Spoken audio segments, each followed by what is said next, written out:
Hello, everybody, and welcome back. I'm your host, Danny Man. Today's gonna be a little bit different, right? It might be a little bit of a shorter video. We're just gonna talk about some updates that have come up in the last 24 hours for Wrestlepalooza. All right, so the first update.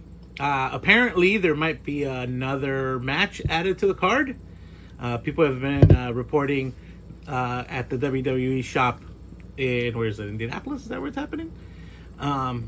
The promotional shirts for Wrestlepalooza, they have the matches listed out in the back, and there seems to be a triple threat match that is listed on the back that hasn't been announced yet. So we'll see if that's true. It's between Jade Cargill, Tiffany Stratton, and Nia Jax in a triple threat for that women's championship.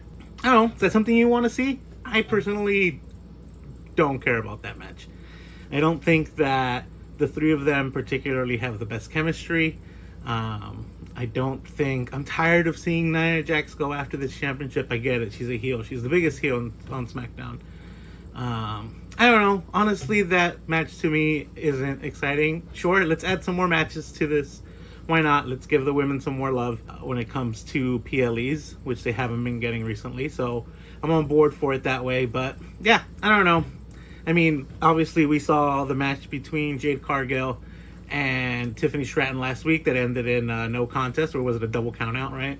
Which, terrible ending to that, by the way. But I can see how they're building to that. So we'll have to see what happens tonight on SmackDown to see if that match actually gets added. You know what? I've done a 180. Yeah, let's do it. All in. Let's go. All in on that.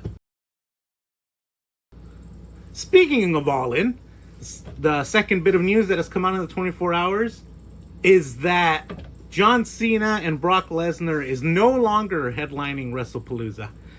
Why do I say speaking of all in? Because this feels like a way to counter program All Out, right? Both shows will overlap. I think it's for an hour.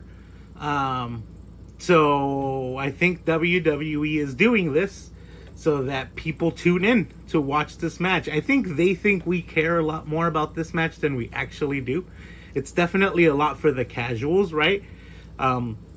If someone hasn't seen wrestling in a while and they hear the name John Cena and Brock Lesnar, they're like, oh yeah, no, I remember these guys. So the idea is that they would tune in and maybe stay through the end of the show for that reason. So I think that's the reason they're doing it. This, honestly, putting them on first makes me feel like there isn't going to be like a big thing that happens at the end, though. I feel like leading up to this, it's like, oh, are they going to set up the next opponent for John Cena, right? If you see my predictions video, I think it's going to be Gunther. But like some people were like, oh, maybe The Rock's coming back, right? And you don't do that if you're opening the show, right? So yeah, honestly, this feels like maybe like nothing huge is going to happen at the end of that match like some people thought would. But yeah, it just feels like counter programming. You know, how can we go against AEW's All Out this weekend? Is let's have this match overlap with them so that people can tune into it. The thing is, I don't think like people that like wrestling enough to be watching All Out are gonna be like, oh, let's go see John Cena and Brock Lesnar instead, right? Like even people like me and you that are watching this, like this match isn't at the top of our list, right? We're like, let's get through this. I'm sure it'll be a fine match, but like, let's get through this. The build hasn't been great. Let's just get past it. So yeah, those are the two bit of news, right? Potentially a triple threat match being added to this weekend. And then Brock Lesnar and John Cena no longer headlining. What I think is going to headline now, I think it'll probably be Cody Rhodes and Drew McIntyre. That's going to headline, right? You put your champion at the end. It should be Seth Rollins and Becky Lynch versus CM Punk and AJ Lee. But I don't think they'll do that. So I think it'll be Cody Rhodes against Drew McIntyre for the championship. As a feel-good moment at the end, or here's a new champion kind of thing. So anyway, yeah, like I said, today's video is a little bit different than the others, a little shorter, but you know what? Let's keep it a little casual on a Friday, all right?